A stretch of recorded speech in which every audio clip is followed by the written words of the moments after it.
The quickest way to lose belly fat is to reduce the consumption of some carbs.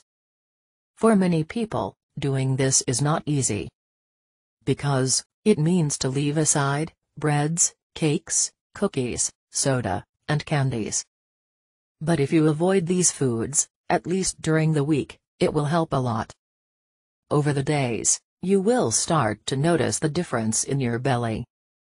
And of course, the right way to do this is to replace these kinds of foods with others. Otherwise, you will going to feel hunger very soon, and you'll want to eat lots of carbs. Which is exactly what you should avoid in the first place. The best replacements for carbs are good fats and protein. Some examples are eggs, nuts, chicken, avocado, cheese, and fish. Practicing some physical exercise also helps to accelerate the process, although it is not necessary to lose belly fat.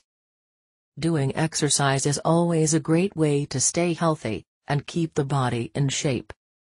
And if you want to go further, to have that amazing sexy body that will attract many looks, access the link in the description, right below this video.